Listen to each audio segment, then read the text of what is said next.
sejam bem-vindos a mais um dia de Veda e hoje eu tô com mais resenha aqui no canal. Vim falar um pouquinho pra vocês sobre Os Segredos de Colin Bridgerton, o quarto livro na série dos Bridgertons da Julia Quinn. Eu já falei aqui no canal sobre os dois primeiros livros, sobre Do Que Eu e O Visconde Que Me Amava, mas eu acabei pulando o terceiro por motivos de eu não gostei muito dele. Quando eu li o terceiro, que foi assim, no final do ano passado, se não me falha a memória, no começo desse ano, eu fiquei bastante decepcionada porque enquanto os dois primeiros tinham seguido várias coisas que eu curtia, assim, do estilo, eles eram livros divertidos, eram livros muito legais de ler. O terceiro, apesar de ter sido igualmente divertido, acabou quebrando um pouco as minhas pernas, assim, por trazer várias coisas com que eu não concordei dentro da narrativa. Mas muita gente, depois que eu terminei de ler o terceiro, falou: leia logo o quarto, porque o livro do Colin é o melhor. E aí estava eu adiando, até que resolvi ler o quarto livro. Senhoras e senhores, foi uma decisão muito acertada. Os Segredos de Colin Bridgerton, como o nome bem diz, vai falar sobre o quarto filho Bridgerton, né, dentro da nossa sequência ali, que é o Colin. Colin que a gente não tem muita visão dele durante os três primeiros livros, porque ele meio que passa a maior parte do tempo viajando.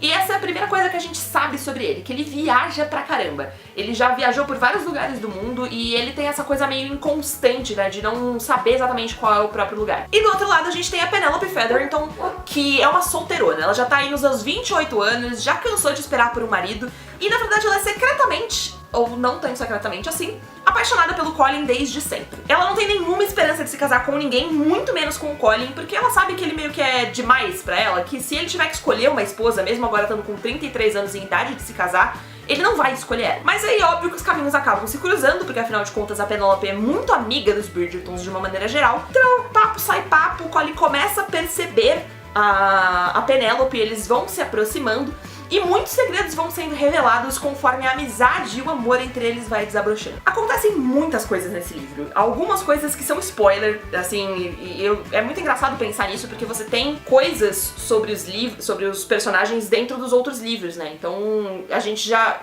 viu coisas dos outros Bridgertons através do olhar dos outros livros da série. Mas esse livro em especial tem spoilers muito importantes sobre personagens que permeiam a série inteira, então é muito importante ler este livro estando cego para todos esses spoilers, então não vou revelar mais nada. Mas, de verdade, tudo que me disseram sobre esse ser o melhor livro, todo mundo tava muito certo. Primeiro porque ele foi o livro com que eu mais me identifiquei com os personagens. A Penelope é uma garota que é invisível, então ela vive meio que nas beiradas da sociedade, né? Ela vive oculta pelo fato de que ninguém percebe a presença dela, ninguém presta atenção nela. E apesar dela ser muito legal, ela não tem nada demais, assim. E isso que é uma coisa que eu achei diferente. Acho que na literatura, de uma maneira geral, a gente tem muitos personagens que não se dão o devido valor, né? Personagens que de repente são muito bonitos, mas não se acham bonitos, né? Enfim, né, tem esse clichê da mulher que não se acha bonita. Mas a Penelope, ela enxerga as qualidades dela mesma. Ela só enxerga também que ela é, de uma certa forma, comum.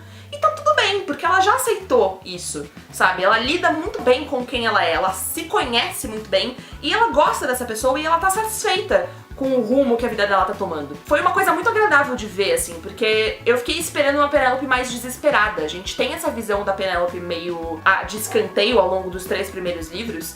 Então, quando chegou no quarto, eu tava esperando que a gente tivesse essa visão dela como sendo a solteirana que tá se descabelando pra casar com qualquer pessoa. Quando, na verdade, ela tá tipo, gente, se eu não casar, foda-se, entendeu? E eu também me identifiquei muito com o Colin.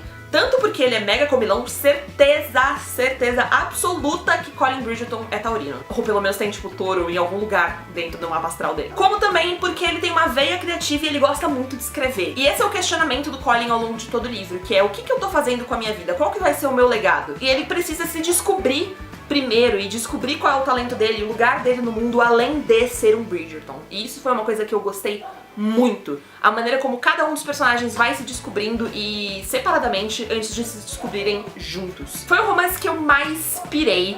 Foi o personagem que eu mais berrei, sim. Quem me acompanha no Twitter viu 1 milhão de tweets em caps lock gritando Colin!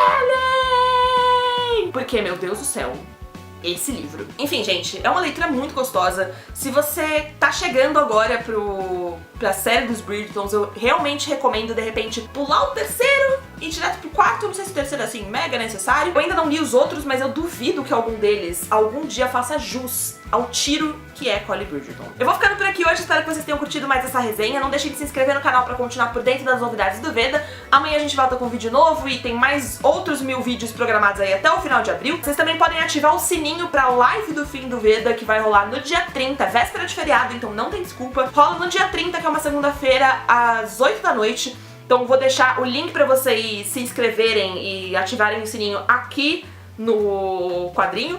E eu vejo vocês amanhã. Tchau!